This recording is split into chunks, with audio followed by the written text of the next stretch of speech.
Wow. Did not see that one coming. A lot of Notre Dame fans tell me for the past few days, hey, Irish should jump Oklahoma and go to the 8s. That did not happen, Eric. Notre Dame moved down to the number 10 spot. Here are the rankings, folks. Please, I know you're not going to like this news, but we're going to talk about it. Hit the thumbs up on this video, of course. Subscribe to the YouTube channel here at Blue and Gold. And we'll have more reaction on our website, blueandgold.com. But man, so Alabama did not look great against a bad Auburn team. Won that, I think it was 27 to 20. And then Notre Dame goes out and beats Stanford by 29 on the road. And the committee flips them. Now, for folks watching us, we'll let you know what the committee says. I got my Blue and Gold writers are going to message me anything relevant from the explanation about that flip. But Eric, how shocked were you? What was your reaction when you saw them flip Notre Dame and Alabama? I was very, very surprised. And then I started going into the mode of trying to understand how that could have happened. And I do have a theory on how that could have happened. And I also see a ray of sunshine in that if the two favorites win the SEC and the Big 12 championship, I like Notre Dame in that side of the bracket. I've said it all along. Yeah. They are 10. That may be a better spot than 9 in this playoff. Now, 8 would be better to have a home game, but 9 and then having to play Ohio State in the second round. Now, those top teams could shuffle too based on the Ohio State, Indiana, and so forth. But I like that side of the bracket. My theory is, without talking to Hunter Yurachek, is that perhaps A&M dropping down to 7 made that loss to A&M not the quality loss that it was when A&M was the number 3 team.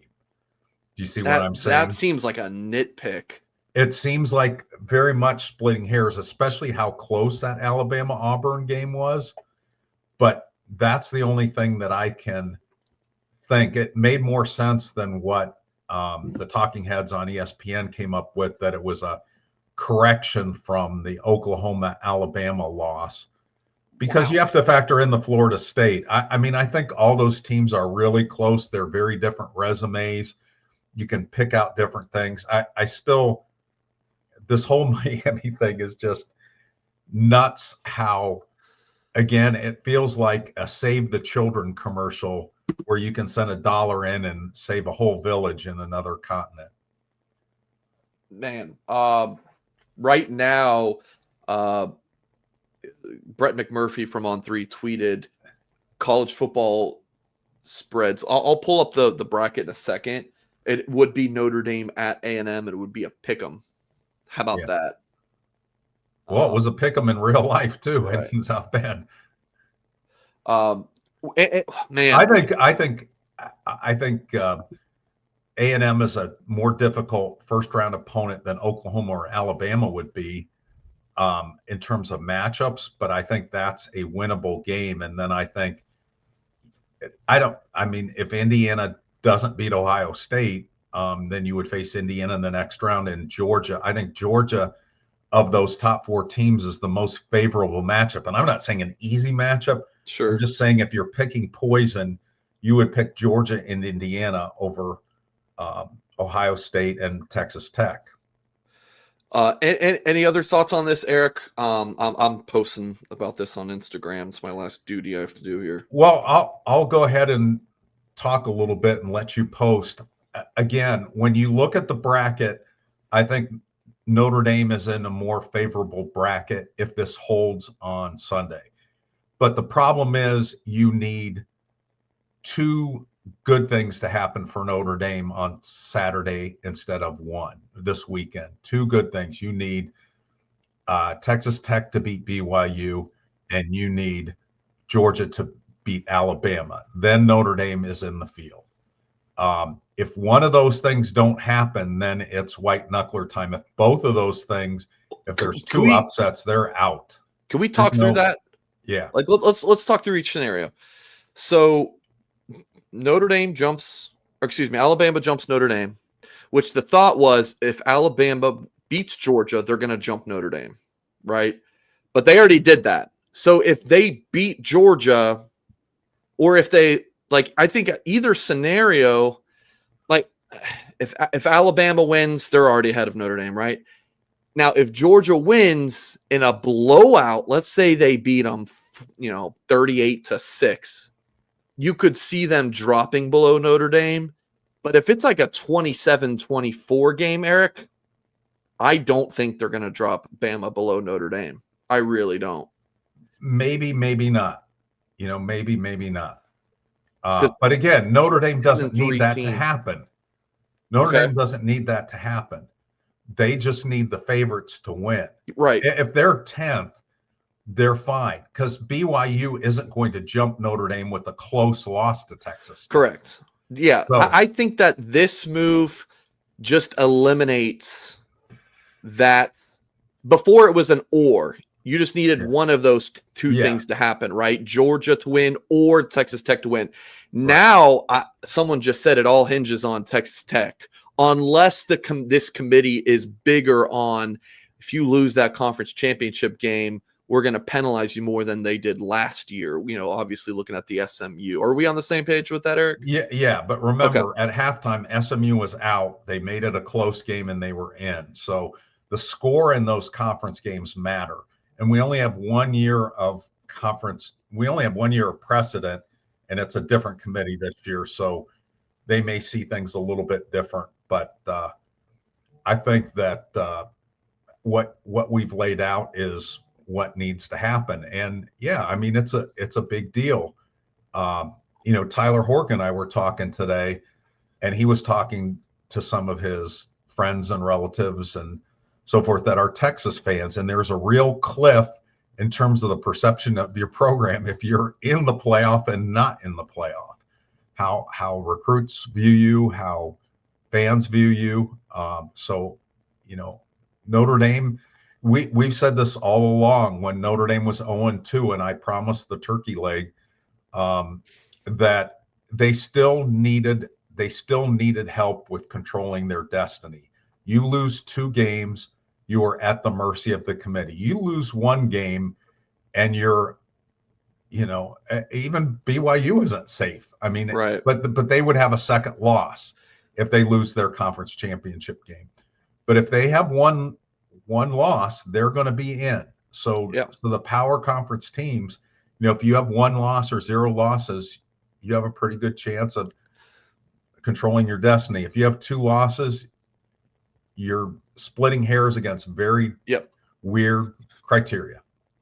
You summed it up absolutely perfectly. And this is something we've been saying for the past couple of weeks. Even BYU right now on the outside looking in still controls its own destiny. In this subjective metrics, looking at all this crap that I've never heard of that people are arguing about Twitter because I'm in the Miami versus Notre Dame algorithm. I see these tweets nonstop. Notre Dame got itself in that scenario by losing 2 games. Miami got in that scenario by losing 2 games. But with just 1, even though BYU fans are upset that they're below the cut line, you beat Texas Tech, you're in. You just are. So, it's just one of those things, Eric, that, man, it's a subjective thing, and it's just surprising to me. I mean, on the Sunday show, Eric, I feel like I spent 20 minutes just saying they're not. Look, you can make the argument that Miami should be ahead of Notre Dame, but why would they change that now? They drew their line in the sand on Notre Dame, Miami, and they said, we're putting Notre Dame. It was originally Notre Dame was 10 and Miami was 18th. Now, Miami's just crept up, and Notre Dame went from 10 to 9, stayed at 9 for 3 straight weeks, and then drops to 10. But I was saying, they drew their line in the sand. They're not moving Miami. So you can have that opinion that Miami should be over Notre Dame, but it doesn't matter. The committee has said Notre Dame over Miami. Now, I say all that, and now I'm not so sure because they just flip-flopped Notre Dame and Bama for God knows what reason. I would love to know. So we have our guys that are going to do the research while we're on here talking. We have Jack Sobel and Tyler Horka. We'll be working on this, and we'll hear from them. We wanted to bring you live coverage as soon as we knew what the ranking was, so we didn't listen to Hunter Yurachek, the Arkansas AD, and the committee chairman. Now he does something on TV, and then he does something that's much more in depth Right. with the reporters on the phone on a teleconference situation. And so that'll come up at 7:45 that part of it will. So we may get some preliminary stuff and then a little bit more depth. Yeah. So I want to ask you about their move. Let me pop this back up. They moved Ole Miss above A&M despite the Lane Kiffin news. Obviously A&M lost, but they could have put A&M above Ole Miss. So Ole Miss, Oklahoma. Do you think Oklahoma is where they should be? I mean, Oklahoma beat Bama head to head very recently. I mean, again, I said this at the top of the show, a lot of Notre Dame fans thought that Notre Dame should actually be in the 8 right now and not back at 10. And then I think there was one other thing. I guess we could talk about the group of 5 thing. Like, there are 3 group of 5 teams in the top 20. And I want to hear from you on that, Eric. Well, it's really bad news for the ACC if Duke wins the ACC championship, because that means not only will they have no adorable daughter to hug, they will not be in the playoff. And the ACC will be completely shut out. Now, you wonder if there is a scenario at all for Miami to get in. Eric, can I interrupt you real quick? Yes. Kyle Kelly just texted. Yurachek essentially said Alabama's performance over Auburn was enough to convince a couple committee members to move Bama ahead of Notre Dame. That's what Kyle Kelly just said. Wow. Okay. Yeah. Yeah. Well, we may get some more. Where was that game? It was at Auburn. Okay, here Tyler James just messaged. I'm guessing this is a paraphrase quote from Hunter Yurachek. The debate between Alabama and Notre Dame over the past 3 weeks has been one of the strongest debates we've had in the room for the past 2 years. I've been a member of the committee. I think that's actually a really important note to share, Eric, that Yurachek has been a part of the committee. So the whole, I've seen a lot of message board posts about oh, well, that was the committee last year. Because I've been on the train of, if you lose a conference championship game respectably, you're not being dropped. And then a lot of people have said, hey, Mike, that was last year's committee. Yurachek on both. And he's the chair of this one. Kyle said he kept the door open for Miami jumping Notre Dame. Based on what? Right. What? Based on how they're working out this week? What? I mean, that. Wow. I mean, I was going to ask you about that too. Like, if BYU loses, they're dropping. Right? They're at least dropping a spot, right? You would assume. Maybe not. I don't know, right? Based on my based on the. But my point is, what if Miami moves up a spot because of BYU gets trounced again by Texas Tech? Then it's 10 Notre Dame, 12 Miami. Well, what? Excuse me, 10 and 11. Yeah, 10 and 11. Okay, but this never made sense to me. The head-to-head doesn't matter unless you're adjacent to each other in the rankings, and then you can go ahead and jump over that team. You're either ahead of that team in the rankings or you're not. And again, we've talked about the Miami situation ad nauseum. Just a few highlights that you don't probably hear on Twitter from time to time is Miami is the only team that's in the top 13. Actually, we can go all the way down to 14 teams that has 2 losses to unranked teams. If you add up everybody ahead of Miami, 1 through 11, and even throw Vanderbilt in there, those teams in total have 2 losses to unranked teams. Texas Tech lost 1 to Arizona State without their quarterback, and Alabama lost to Florida State, a bad Florida State team. Those are the 2 teams. So, again, you lose to 2 teams, and you say head-to-head. Well, SMU has the same ACC record as Miami. Why isn't SMU in front of Miami then? They beat them they beat them in Fort Worth or Dallas. They beat them in the Metroplex. Louisville, I believe, beat Miami on its home field. Yes, I think they Miami did. is a really good team, but again, Can I interrupt you, sir? Yeah. Hunter Yurachek, Notre Dame went on the road and had a strong win at Stanford, but Alabama went on the road in a rivalry game, looked really good, especially in the first half, getting up 17-0, ran the ball well. Auburn came back at them. Tyler James, if you're watching, thank you for sending this, brother. They had a great gutsy call on 4th and 2 late in the fourth quarter to get a touchdown, and then got the turnover late in that game. That was enough to change the minds of a couple of committee members to push Alabama up ahead of Notre Dame in this week's rankings. Yeah, I have less of a issue with people thinking Alabama's better than Notre Dame than the whole Miami Make-A-Wish kid kind of posture with now the politicians in Florida getting involved. He was also asked if the possibility of Alabama losing in the SEC championship game came up in discussions, and he said it did not. Hey, Eric, I really hate to be that guy, but sometimes I'm just a smartass. That's just part of my charm. Okay. What about everyone who told me, whether it was last week or 2 months ago, Notre Dame is a lock at 10-2, guys? You just have to understand, Mike. They're a lock at 10-2. The fuck, they're not. They're not. We're living that. There's not really been upsets lately. I know Texas A&M just lost, but I actually told my brother, who's a big sports camera, I was like, dude, I would bet Texas if I were you. Like that one didn't shock me, but like it's been pretty chalk. It's been pretty chalk. This is the scenario. Like, you needed chaos. Maybe not chaos, but you needed more losses, right, for Notre Dame to be comfortably in. People are like, oh man, they're going to be in the 7 or 8 by the time this is done. I thought they were destined in the 8-9 game, and here we are talking about 10, but there's not a crazy scenario, Eric, where Notre Dame just gets squeezed out. This has been wild. Sorry to throw that out there. If I just offended you, it is what it is. Well, you mean with your language or with your take? I was offended by neither. I am still soaking up the hug of the little girl. I thought that was awesome. I got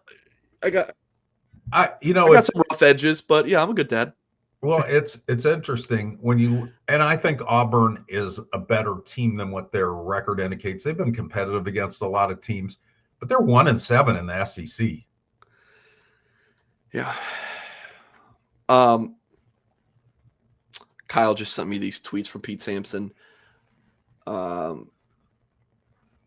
CFP committee chair says Notre Dame and Alabama have been incredibly close the past few weeks, and the debate between the two is vigorous. You wonder if it was vigorous enough for Notre Dame to re-jump Alabama with an SEC championship game loss. Pete Sampson says, I doubt it. Okay, maybe this is the bigger one. Yurachek says Notre Dame and Miami order is not set. Teams that are idle can move up or down. That does not help conspiracy. I don't even know if you can call it a conspiracy. Like, if you're theorizing that like the committee's about to screw Notre Dame here, like this is wild. As Pete mentions, none of Miami's opponents are still playing. So you made that point earlier about now Notre Dame's 1-point loss to A&M looks slightly worse, right? Yeah. But this doesn't work for Miami's. No, they don't have any more opponents playing. Right. Of course, Notre Dame, because they didn't play Duke or Virginia. Does Notre Dame have any opponents still playing? No. Because Navy didn't make the championship. They're tri-champs in that, but they didn't make the championship game in their conference. They play Army late, but that's not gonna count, and they're not in the top 25. So, how, if both teams aren't playing, and neither their opponents are playing? That's what doesn't make any sense to me. That makes no sense. What are they gonna sit down and watch tape? Like what? What does that make sense? Oh man, wild. I'm looking at Tyler's. Okay, you look at that. Let's talk about ESQ, Eric. Of course, this show is brought to you by ESQ Clothing, which is seen on all of your favorite Notre Dame players and coaches. Founded by Notre Dame alum Ga Wang, and ESQ is your go-to spot for the best handmade custom suits, sport coats, tuxedos, shirts. and more. ESQ's master tailors combine next-level craftsmanship with the finest fabrics to deliver a fit that's built just for you. ESQ has showrooms both in Chicago and in Winnetka, so book your custom fitting at esqclothing.com. Mention Blue and Gold at your appointment and receive 10% off your entire purchase. Of course, Marcus Freeman rocks ESQ. So does Blue and Gold's Jack Sobel. ESQ, you look so good wearing that Marcus Freeman will spot you wearing ESQ and give you a shout out in a press conference like you did with Jack. esqclothing.com. We are very proud to have ESQ as a sponsor. Any thoughts as you were reading those messages, Eric? Yeah, I read the Hunter's quotes about idle teams, and he was saying, teams that are still playing could affect strength of schedule. But I'm looking through and making sure. I think Boise State actually is playing in a conference championship game. So I suppose if Boise State lost, yes, they could say, well, that makes Miami better. Now, if Boise State wins, let me see if there's anybody else. Would that not be the biggest crock of shit you've ever heard? That would be the biggest crock of stuff. Let's see who Boise's playing in there. They have New Mexico. Okay. New Mexico. Yeah, No. They play UNLV. There's a 4-way tie at the top of it. New Mexico had their protest that they didn't like the tiebreaker, but at least Nicole Auerbach didn't try to change the rules during the game. But yeah, they are playing UNLV for the Mountain West Championship. Irish MP78 really appreciate the $10 super chat. He says Notre Dame's in a lose-lose situation. If BYU wins, Texas Tech and BYU will both get in over Notre Dame, correct? If BYU loses, Notre Dame and Miami will be 10-11 respectively, and they will move Miami above Notre Dame. Notre Dame's out. I don't know. I mean, it's very possible, especially when I saw what happened tonight, then I'm not as sure as I was about. Yeah. And I'm not saying that the committee has bad integrity, but it just doesn't make any sense. If Notre Dame is the better team, and they've been the better team for weeks, but just that they were the better team today. And 5 days from now, when neither of them have played, that Miami is suddenly the better team, that doesn't make sense to me. By the way, news broke a little bit earlier that Miami is playing at Notre Dame next year. A lot of people were like, Miami should cancel that game. Why? To be a big baby? That's only going to hurt their schedule. If Miami didn't play Notre Dame, they would be ranked around where Virginia is. Yeah, that's a good point.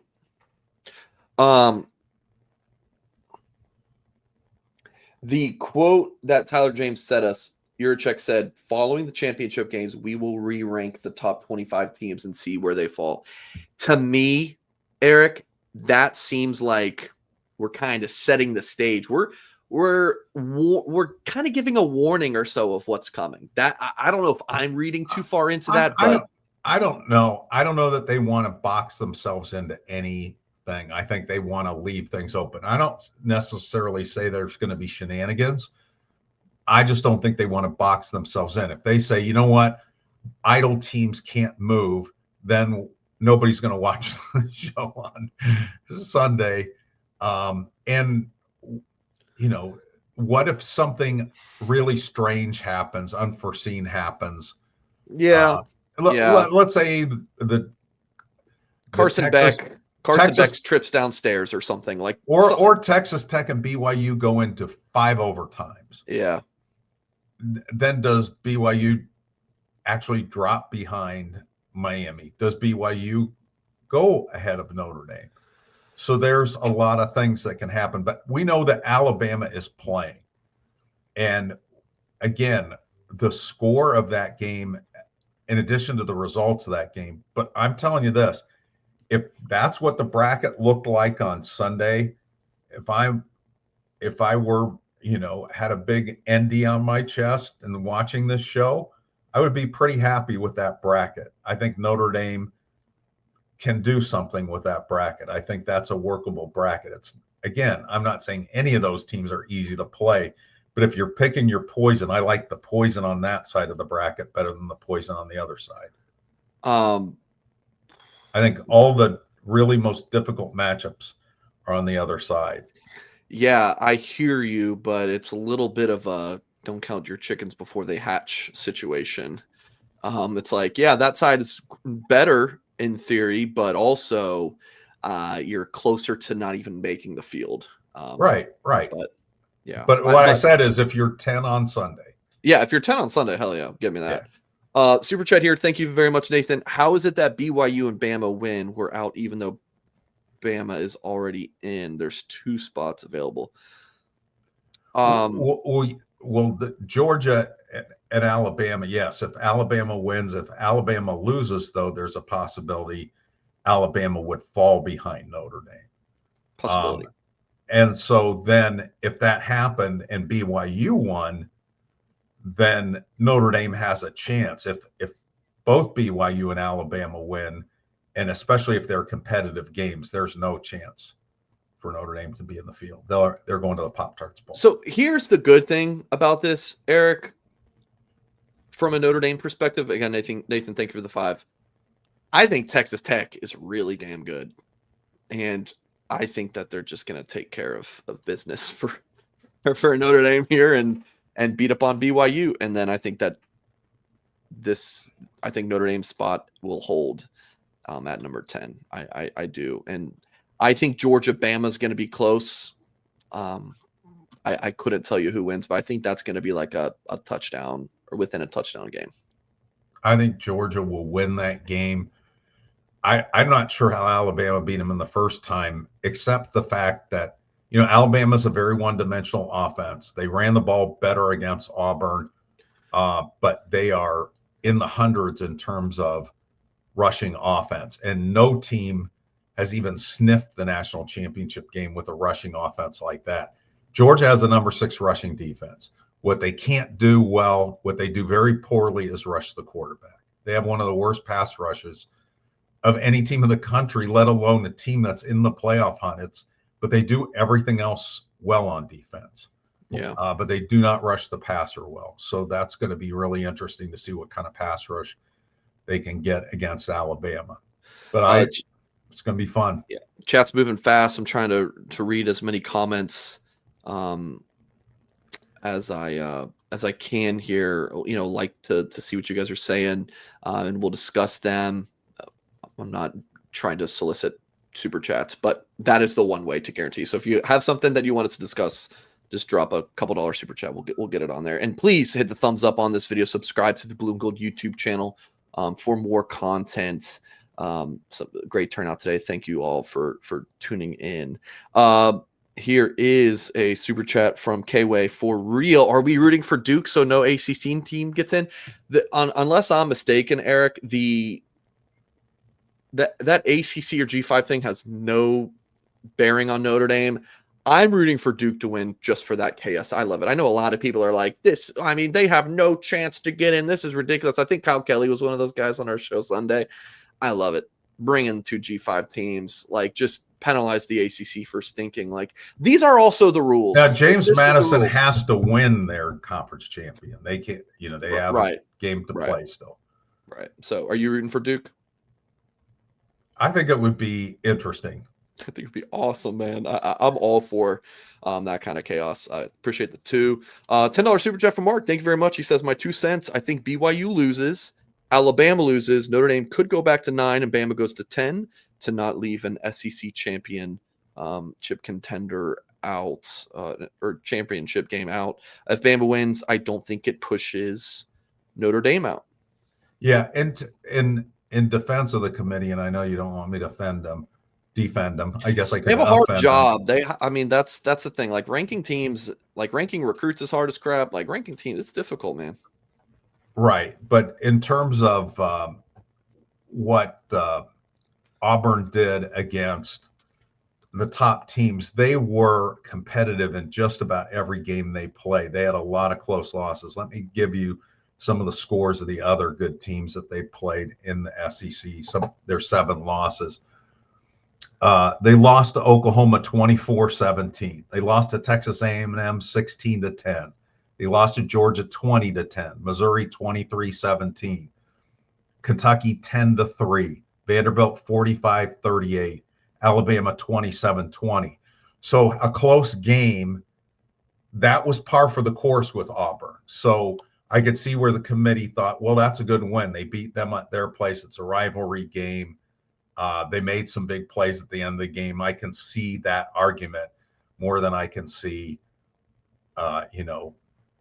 canceling a game at Notre Dame Stadium next year. That would be, cutting off your nose to spite your face if you're in Miami. And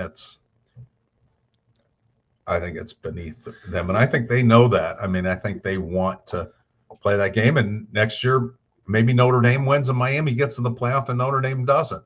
So we'll see.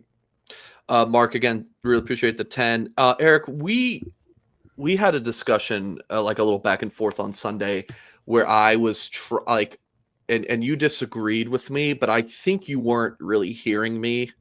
And I've thought about it the past couple of days, where I was like, I want the committee to remove as much subjectivity as possible. And you're like, well, Mike, it's just naturally subjective. And I think it would be, and what my thought was more of, I want to know their exact criteria. And I know they lay out their criteria. I've seen the screenshot go on crazy on Twitter, but more about how much they weigh each thing. I would love to know, because I think that would hold them a little bit more accountable.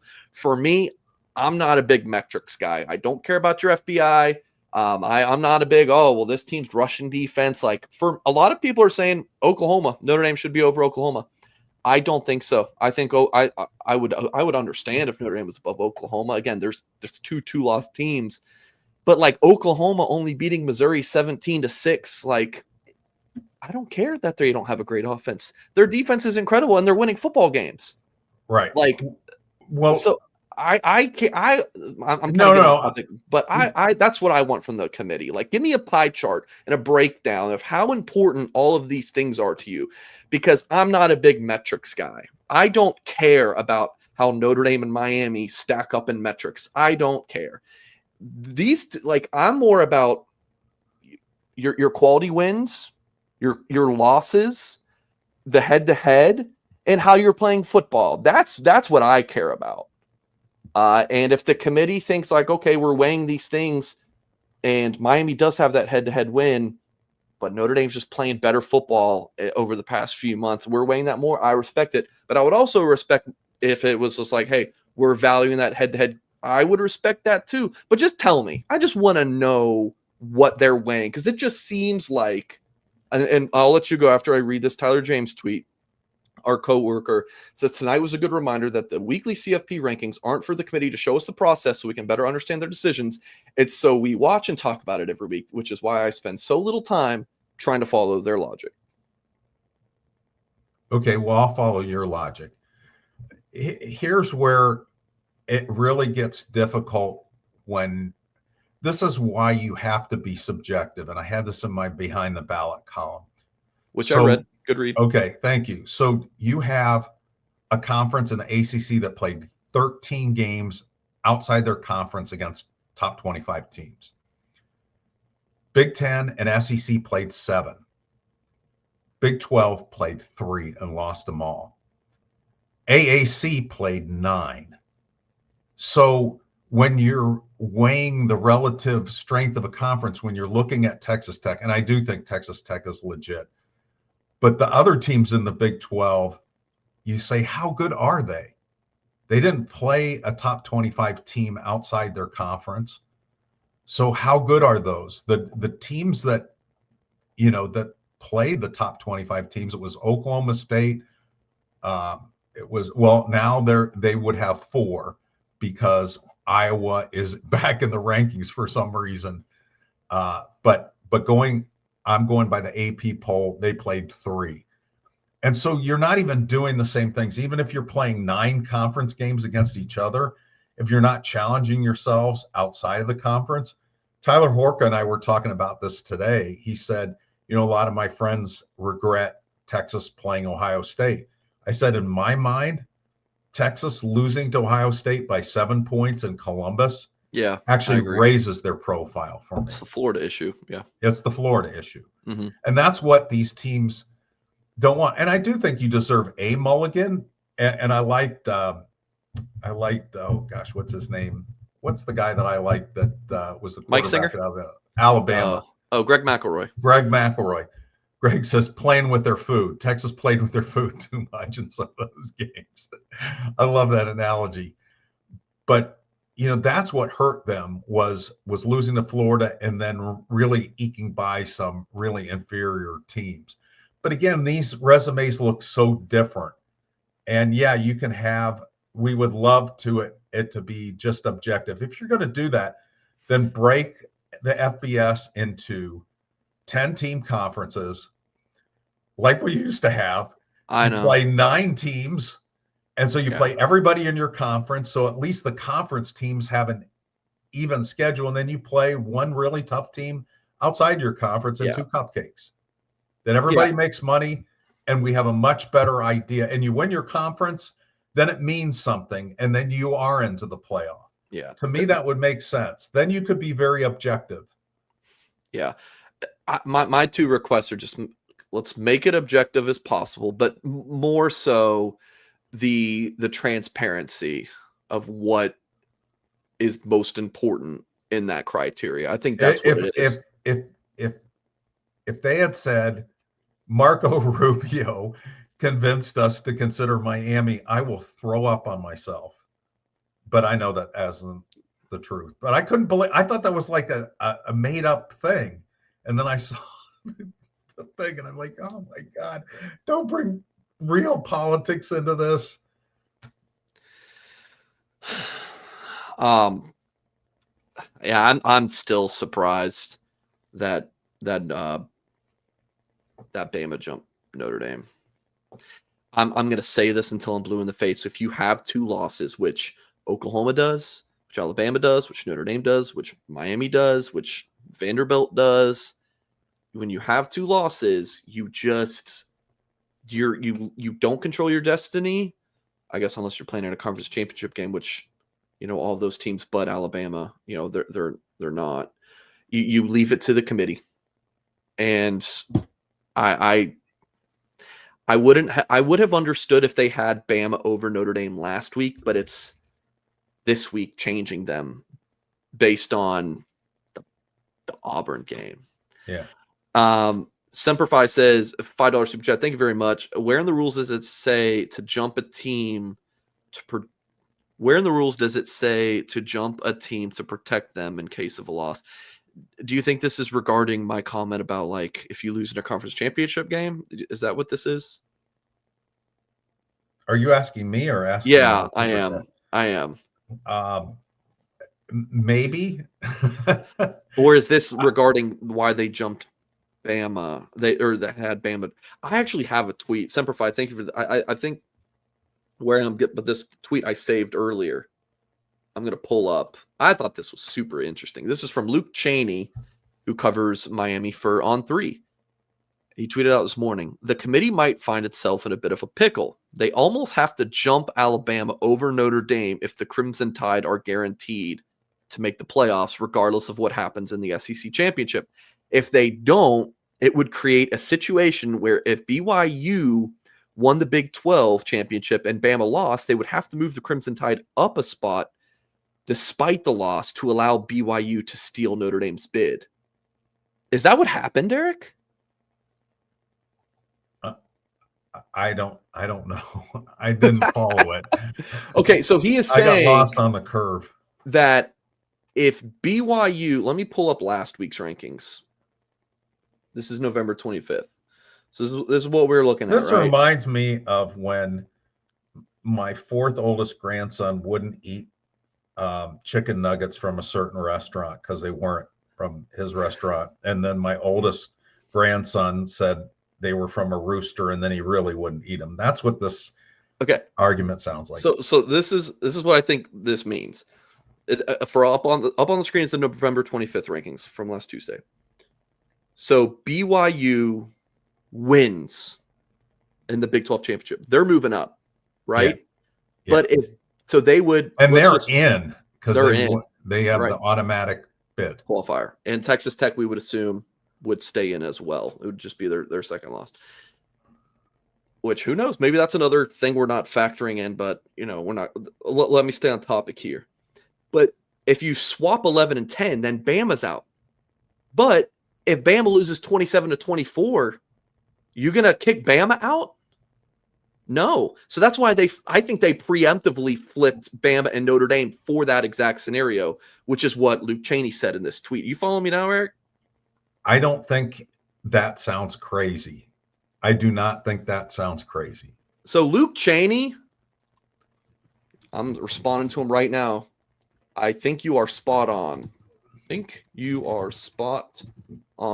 I will say, I think it's plausible. I wasn't in the committee. That makes more sense than freaking the performance against Auburn. It makes more sense. It makes more sense that a win over a 1-7 SEC team that has been competitive against the other SEC teams, but and fumbled away a chance to send that game into the overtime. It makes more sense. But wow, maybe the committee's getting super chat money. Oh my gosh. But see, I think you still have to have a committee. I mean, we can talk about doing it with computers and so forth. And there's right now, like the Sagarin computer has Notre Dame as the number 2 team. But as of last week, I think they had Penn State in the top 10. I think they dropped into the teens this week. Yeah. So, I mean, computers aren't going to solve the problem either. I mean, the BCS system was interesting because you had a poll and you had a conglomeration of computers, and didn't they people argued about poll? that. What's that? Didn't they include the coaches poll in that too? I think it was the AP, the coaches poll, and then there were a bunch of computers, and then the AP dropped out, and they had to come up with this Harris poll to be the extra poll because the BCS rankings were determined by a formula that combined 3 equally weighed components: the Harris poll, the coaches poll, and an average of 6 computer rankings. Correct. But initially it was the AP poll, and then the AP said, we do not want our people determining who is playing in a national championship game. So the AP pulled out of it. And that's when the creation of the Harris poll came along. Wow. And now we don't have the Harris poll. All right. Got some comments saved that we are going to continue on the show with. Rob Casey, $2 super chat. Let me try to find your follow-up comment, Rob. I don't see you, Rob, but I'll keep an eye out. But I really appreciate repeat your comment, Rob, so we can give you your $2 worth. Tanner said, I'm lost. I want to, just in case anyone else is lost. So up on the screen again, this is the November 25th rankings. This is what they were thinking last week. All right, now let's talk about BYU playing Texas Tech in the Big 12 championship game, and then Alabama playing in the SEC championship game. So this is what they had last week. If BYU beats Texas Tech, they're going to move up. They just beat the number 5 team in the country. And they get the automatic qualifier. And they even get the automatic qualifier, right? But of course they're going to move up. If they just swap places with Bama, Bama's out then, because the 11's the cut line. Mm-hmm. So then Bama's out. Right. But I've been saying, I don't think if Bama, unless Bama gets blown out, I think they're in. So they went ahead and flip-flopped Notre Dame and Bama so that in the scenario where BYU beats Texas Tech and Bama loses 30-27 in the SEC championship game, then it's Notre Dame. And they're saying it gives them the wiggle room to make it Notre Dame. Gives them the wiggle room. Because right now, based on that, it would be Bama's out. So they went ahead and did this, where it's Notre Dame in the 10. That makes more sense than, oh man, that 4th and 2, they showed a lot of grit. Like, what the hell is that? Yeah. I think that's a lot of bull crap. instead of kicking the field goal. They could have kicked the field goal there. Now, see, if it was Notre Dame, that would have shown a lot of grit to try the field goal. Yeah. That would have So, shown more grit. Stephen Jones is yelling at me with his caps locks. How, Mike? Makes no sense. Bama will have 3 losses. Doesn't matter. Look, I give you guys my opinion on a lot of things, but this is not my opinion. I'm looking at the precedent of last year. The SMU ACC championship game, they lost in a close game against Clemson. They stayed in the field. That was their second loss, right, Eric? Right. They do not want to penalize teams in competitive conference championship games. They do not feel like they should be penalized for losing those. Although there's a reward for winning them, but there's a otherwise reward. They should get rid of the conference championship games, which you've been advocating for. I don't know if I've been advocating for it, but I just don't see if I'm Oklahoma and Ole Miss, I'm kicking my feet up this weekend. My guys aren't getting injured. If we get blown out 41-0, we're still good. But Bama's sitting here and being like, man, I wish I wasn't playing in this game. Well, Oklahoma, do you guys want to take our spot? There's no real upside to play in the game. Okay, excuse me. The risk reward, I don't think it's worth it. But anyways, I want to know. I want to go inside of SPG's mind here. He says, think about it, people. Why would the NCAA not want Notre Dame for TV ratings? Notre Dame is in. Doesn't have anything to do with TV ratings. And I understand the confusion because in the old bowl system and in the current bowl system that's outside of the playoff, but this was especially in the days before probably you were covering football, Mike, when the guys with the loud sport coats would come and they would pick Notre Dame over teams that had better records because of Notre Dame's filling their stadiums and TV ratings. And that was big money for the bowl people. With the playoff, theoretically, and they don't have any incentive, the people on that committee, to reward Notre Dame for TV ratings. This is supposed to be based on purely what you've done on the field and if your governor has advocated for you on Twitter. No, but just what you've done on the field. So the TV ratings don't go into it. And I'll tell you, the teams that are in the field are going to get great ratings as well. Yeah. I mean, they put SMU over Bama last year. I mean, you tell me which team would have. I mean, that SMU Penn State game is a lot better than Penn State Bama. Man, I saw this coming from John. We don't want them to beat up on BYU, Mike. We want BYU to lose close. No. I mean, it would be much better if they just wipe the floor with BYU. We don't have to hear about them again. Texas Tech's in. I mean, I guess BYU could beat Texas Tech 42-0, and now Texas Tech's out. But Texas Tech is, I don't understand wanting BYU to lose close. You want to separate yourselves from them. Trader said time for Notre Dame to disengage with the ACC. How long is that deal? The ACC has been very. I'm willing to pick that ball up and talk about it, Mike, because I like it. I've seen this on our message board, and I think it makes absolutely no sense. What are you going to do with your basketball teams and your Olympic sports teams if you leave the ACC? That was the whole reason for having this relationship. It also, before there was a 12-team playoff, this was much more important. Notre Dame was in the ACC's bowl package.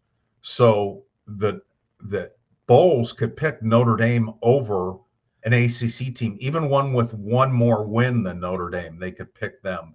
Now, if they had 2 more wins over Notre Dame, they couldn't. But I remember Notre Dame a couple of years had a dumpster dive for bowl games when they didn't have any kind of conference agreement, and the conferences and the bowls all aligned with each other.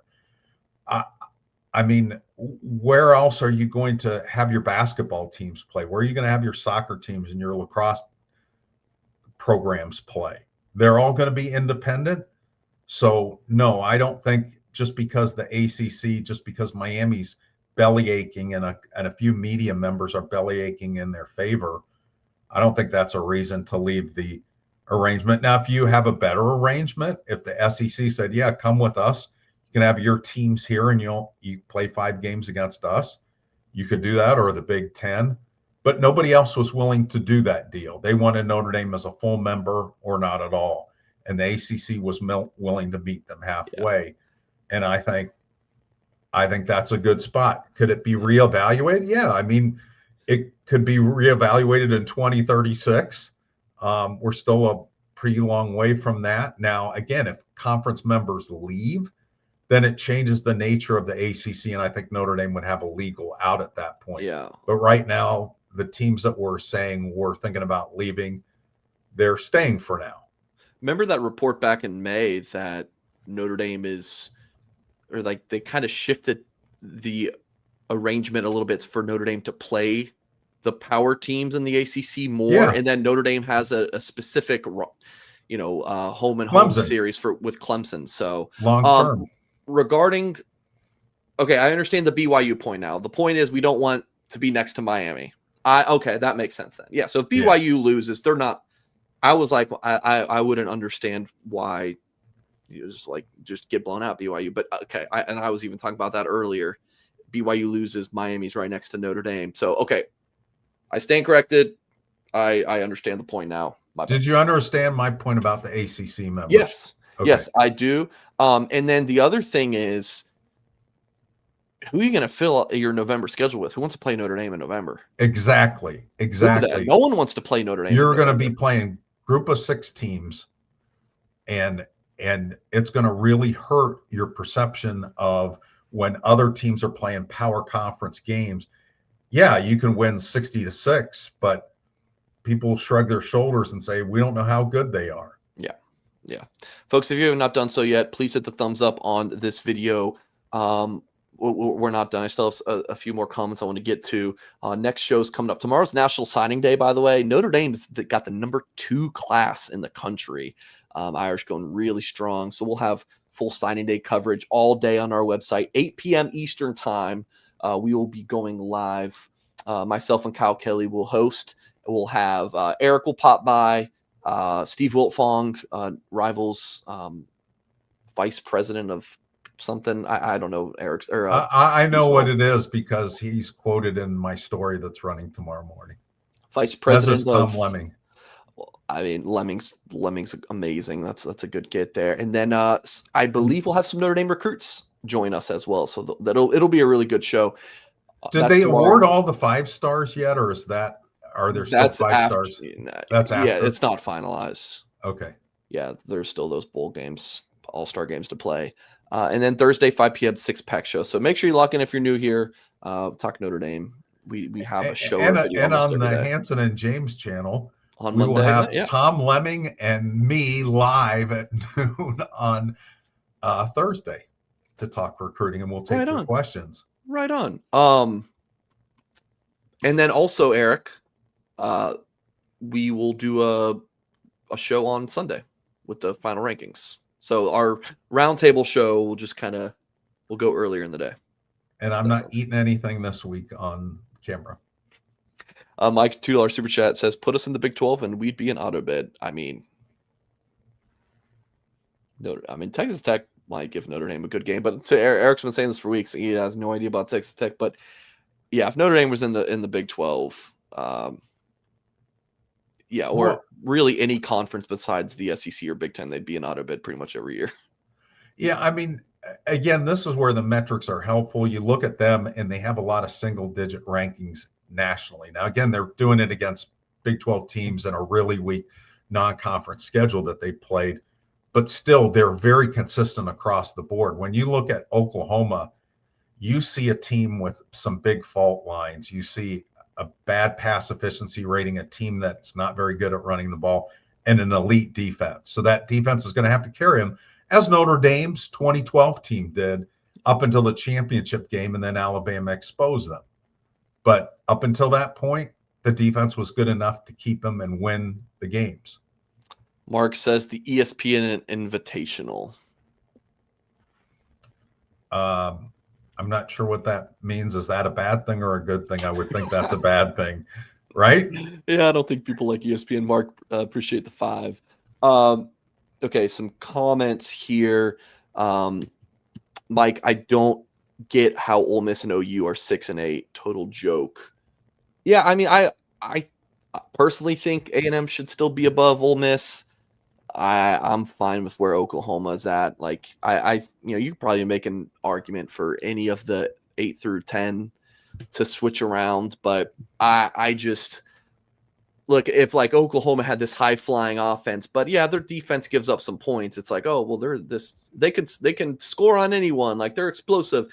But since it's the opposite, it's like, oh man, they only beat LSU. Like, oh look, LSU, it's not a great LSU team, but still a 7-win SEC team, and they won like the football game. Like, I don't think they should move down for beating LSU. Like, right. And Ole Miss, their signature win is over Oklahoma. So. And they scored a bunch of points on that defense. They were the team that did. Comment here from William. He's discussing the logic about the conference championship games, and if you lose it, not really being penalized for that. He says, by that logic, then you can't get punished for losing the championship. Okay, so if Bama loses, they stay at 9. Then BYU should stay at 11. Right now, we're looking back at that point about keeping Miami and Notre Dame away from each other. Yeah, again, in theory, I think margin of loss is the key. Yeah, it's the key. Yeah, it's the key. And I don't know what that number is, and nor is the committee going to tell you. Yeah, if it's like Bama's losing 37-20 and then they score a last second touchdown, it's 37-27. Like, is that enough? Like, I don't have I understand why the committee says what they do on some weeks. I mean, this week's a little bit different because there's fewer games, but people would ask me, well, Eric, if Notre Dame beats USC, what will they move up to? I have no idea because I don't know what the other teams are going to do. You're ranking everybody. You're not giving Notre Dame a beauty pageant score based on beating USC, and so you have to see what other teams do. Boy, if you lose on a week where everybody else wins, you drop a lot farther than on a week where a bunch of teams lose. Max says, citing the Auburn win as the reason to flip Notre Dame and Alabama is crazy to me. And it's crazy to me too, which is why it is crazy. I fully think that they switched Bama and Notre Dame, and it's not because of the Auburn game. And if you just joined, rewind a little bit. We talked about it. Snowman says, what happens if Alabama gets blown out? I think they drop. Yeah. To 10, 11. I don't know. And I just, man, if Marcus Miami should get a lot of points. He goes for 4th and 2 a lot. Yes, he does. It's kicking related. But I just know, man, if Bama loses in the SEC championship game after beating Georgia earlier in the year, no matter what the score is, like if you think Miami fans have been exhausting on Twitter, just wait till you see the Alabama outrage. And, I'm sure their politicians will get involved as well. If Texas Tech wins, is Notre Dame safe? Eric, we think if that scenario happens, Notre Dame is playing in the 7-10 game. Like, that's all that Notre Dame really needs to happen. Not according to Booger McFarland. Somehow he feels like the committee needs to rethink the Miami Notre Dame game and that they will. It just doesn't make any sense to me. Yeah. If Notre Dame is higher this week, neither one of them's playing. The only team that for either one of them, either opponent is playing is Boise State. Yeah. This is going to come down to the Boise State UNLV game. It's just ridiculous. Yeah, it's so much mental gymnastics that I just have to keep doing. Because I say one thing, I'm like, wait a second. So like, Yurchek, the Arkansas AD and committee chair, did say that they're going to re-rank everyone after the end of the conference championship game. So what the hell have we been? What the hell are we doing? If it's just like a fresh slate, like this is definitely all for ESPN then. Well, I mean, I want to point out something though, Mike. I mean, they're consistent. What their process is they don't look at last week's rankings and then say, well, number 9 won, so we'll move them up to 8. They start fresh every week that they do this, starting in the beginning of November. They'll completely, and then they'll go 3 spots at a time, and they'll 3 teams at a time argue who's won. Then they'll take 3 more teams and argue who's 2. And they do that every week. So now it turns out, it looks like I look at what I had teams last week. I don't start from scratch, but I look back at, for example, Georgia Tech's win over Clemson looked amazing when Georgia Tech beat them. Yeah. Then everybody was beating Clemson. So then that game didn't carry the weight that it did earlier in the season when they beat them. K-Way says, wouldn't Boise, thank you for the 2, wouldn't Boise winning their conference help Notre Dame? Well, theoretically you would, unless Auburn somehow is involved. But I mean, but should Boise losing that conference game hurt Notre Dame? Should that be the tiebreaker between Miami and Notre Dame? Right. To me, I think that's irrelevant enough. They're in their conference championship game. If you say, well, we don't want to penalize the loser of a conference championship game that's in a competitive game, then why would you penalize Notre Dame, who's not even involved in that game, or Miami for that matter?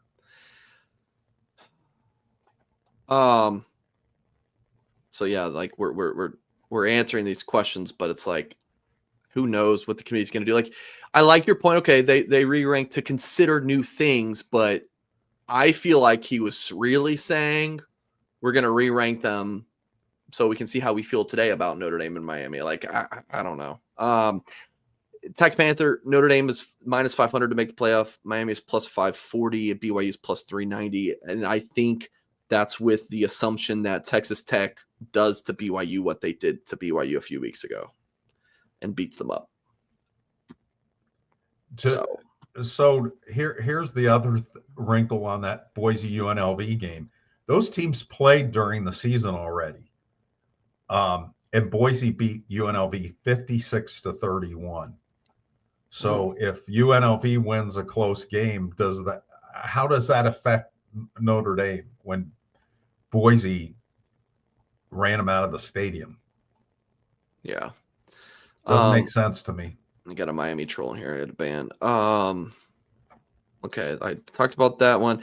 The Vegas odds thing, people like using this as a data point has been baffling to me. Like, oh, who would be a favorite on a neutral field according to Vegas to prove a point? Like, I don't care. I mean, that being a data point is wild. Big Neil said if they were going to put Miami ahead of Notre Dame, wouldn't they have already? Yeah, I saved this a little while ago, but you would think so. You would think so. But now I don't know. I've been preaching that, but based off of Yurichek's comments, I'm not so sure anymore, Eric. I'm not so sure. Back when the first year that they had this system, you had to make a 4-team playoff. And I remember it was one of the first years, North Carolina, a really kind of average North Carolina team, was in the ACC championship game. And I remember when the ESPN, it might have been Booger, said, well, I think North Carolina was 17th or something crazy like that. And he goes, well, if they win, they should be 4. What? They jump all the way to 4. So sometimes it's just verbal diarrhea. Oh, jeez. Eric is not talking about your $10 super chat, Big Neil. He's talking about Booger McFarland. Yeah. Big Neil, thank you very much. Yes. Thank you for the support and the questions in tonight's show. I really appreciate it. Okay, Jeff says, Mike, Jeff posed this comment I think 3 times. If BYU wins, they need to be at 10. That's only the 3rd CC. What does CC stand for? Conference champion? Is that what CC stands for? 3rd conference champion? Right. Then there's still 2 other champs we need to get in. Right. Yeah. The James Madison and then the winner of the AAC. So they will be 12, 11, and 10. So then the cutoff becomes 9. And that's why Notre Dame being at 10, if BYU wins, is icky. Right. Yeah. We've gone over that, probably not to that precision, but that's why I said BYU is an automatic qualifier. So it doesn't really matter where BYU is. They're in. They win, they're in. And they probably would be the 10 seed in this thing. Yeah, that's correct. If BYU wins, they need to be at 10. And that's the problem because Notre Dame's at 10 right now. Right. And And it's Texas not, Tech isn't going to fall below Notre Dame. we think, We think. we think. Yeah, that's the problem because Notre Dame's not going to be 11 because that's either going to be, who knows who, maybe they rank Duke or Virginia or James Madison or Tulane. Like 11 and 12 are going to be ACC and or group of 5, right? Yeah, Like, it was interesting to see that many group of 5 teams because the committee has been much stricter about letting a group of 5 team into the top 25. At the most, there's been usually one and sometimes none. They like those kind of 4-loss Iowa teams or Illinois rather than the teams from the AAC. I think the AAC deserves a lot of credit. Like Tulane, I mean, yeah, they got blown out by Ole Miss, but they also beat Duke, who's playing for an ACC championship, and beat Northwestern 20-3. You know how much Michigan beat them by? A couple of points. Yeah. This Canyon guy over here is talking about moving it to 24, 36 teams. You're still going to have the people belly aching. I think 16 is the right number because I don't think anybody outside the top 16 could win a national championship.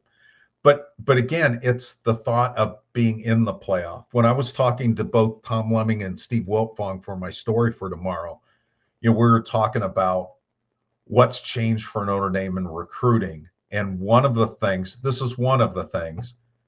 is Notre Dame getting to the national title game. That opened a lot of doors with kids. That meant something. Brian Kelly say, well, we're shopping down another aisle and all that stuff. And everything else matters. What Marcus Freeman talks about, choosing hard and emphasizing the uniqueness of Notre Dame. Absolutely. But getting to the championship game showed people that Notre Dame could be a player. And so being in this 12-team playoff is really important for perceptions of programs, whether you're going to win it or not. Yep, good stuff. Ryan says we just need to remove the guaranteed spot that G5 gets. I disagree. What's the point of them playing football? Like ultimately, if you don't have a path to win the title, unless they get their own tournament, there's a group of 5 tournament or something. I don't know. Maybe there's well, and for the second year in a row, possibly they will be a higher ranked team than the 12, than a P4, a Power 4 conference champion is. Yeah, and there may be 2 of them this year. Boise got a bye last year. They did. Yeah, I mean, but it was the conference champs that got a bye, and then they did away with it because they saw how dumb that was. But if we were back in that position again, James Madison, you could. Well, James Madison wouldn't. They wouldn't get one, but Tulane or North Texas, Texas. Tulane or North Texas would be playing 4 seed. So in your 16 team, let's just for the sake of this discussion, top 16. Okay. I don't think we need Texas, Vanderbilt, Utah, USC. I don't think Well, you would have to boot out USC. You would have to boot out 2 of those teams to get conference champs. I know. USC I know. I just said bye. So Vanderbilt and Texas are the last 2 in as at-large teams.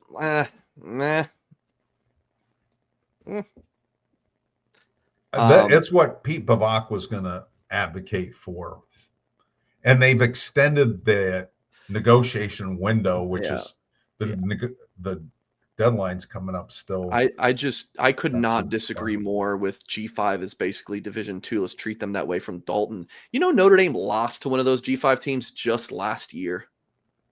Like what? I mean, it's. I think it's just dumb. I think it's just a dumb take. K-Way for real, $10 super chat. Thank you very much. Logically thinking, a first round matchup with A&M would be great ratings, followed by an in-state matchup with Indiana. As a Ben Davis grad and lifelong Notre Dame fan, I want to see. Yeah, I guess we haven't really talked about, Eric, if the playoffs started today, playing A&M. I mean, we did a little bit, but we're just a little bit more nervous about the possibility of the Irish getting in, let alone who they would play at this point. That would be great. I mean, so many of Notre Dame's players. I mean, pretty much everyone except for some true freshmen and transfers played in that game last year. at A&M, and they played A&M this year, like I think that Notre Dame would win that game. It would be a crazy atmosphere, but I think Notre Dame would win that game. I think Texas A&M improved in some areas. I think Notre Dame improved exponentially on defense. And I think that would be the difference in that game. Notre Dame's defense being able to have answers for Marcel Reed that don't involve holding calls. Okay, wait. Thank you very much. That was a Thank you for the joke, support. Mike. Do Sorry, I I have to was- give you a super chat to get you I to was- laugh at my joke? Sorry, I was reading the chat. I wasn't Okay. listening. 74 okay. Ohio, the $5 super chat. Don't be surprised if the Big 12 officials are very pro BYU. Big 12 would love getting 2 teams in. This is refereeing conspiracy kind of. It's not really my realm. So yeah, I'm not into conspiracy theories of any kind, but I will say this: when the that Bama conspiracy was good, though. Well, was a good one. The Alabama thing. Well, the thing is, when those kind of things happen, it opens the door for more skepticism. You know, especially the way they described the Auburn thing. Again, when I looked at Auburn's scores, it made a little bit more sense. But yeah, that gutsy 4th and 2, and getting Auburn to fumble. What they do? Say miss it noon. It was like, okay, yeah. I mean, if this Charlie is not Meyer illogical. if Charlie Meyer doesn't throw a touchdown pass, is Notre Dame at number 9? This is not the worst conspiracy I've seen, though. It's not terrible. It's not bad. It's not bad. 74 Ohio. Yeah, and he's from Ohio, so we like that. That was where I was born. Folks, please hit the thumbs up on this video. Subscribe to the channel for more content. I would love to keep talking more, and this has been a fun show because it's just the 2 of us, Eric. So I feel like it's so many of the shows. It's we only dropped one and then F-bomb. others. The only one F-bomb. Sorry, Eric. It's the 2 of us and then 1 or 2 others. But tonight it was me and you in the chat. So it was really just a roundtable discussion with me and you in the chat, which was a lot of fun. Of course, I like our actual roundtable shows, but this one was fun too. So if you are new here, please hit the thumbs up, subscribe to the channel, check out blueandgold.com. Our Cyber Monday deal ends tonight. It got extended another day. Great deal. 50% off. So you get all the transfer portal intel, signing day scoop. Maybe it might be a quiet signing day for the Irish, but still, all the coverage of signing day, our Blue and Gold message board. You get a full year of access to the Athletic, reporting at the national level from On3, reporting at the national level on the recruiting side with Steve Wolfong and Chad Simmons. Of course, Blue and Gold. We have 6 full-time writers, biggest staff covering Notre Dame, boots on the ground. Kyle and I travel and see recruits. It's a great offer, 50% off for new customers. So that ends. I don't know if they're going to extend it again, but it ends tonight at midnight, the last time I was told. That's what I was told too. Yeah, so a great offer. So check it out, blueandgold.com. Thank you all so much for watching. If you're listening to this as a podcast, please leave us a 5-star review wherever you're listening to your pods. Again, thank you all for tuning in, and we'll catch you next time.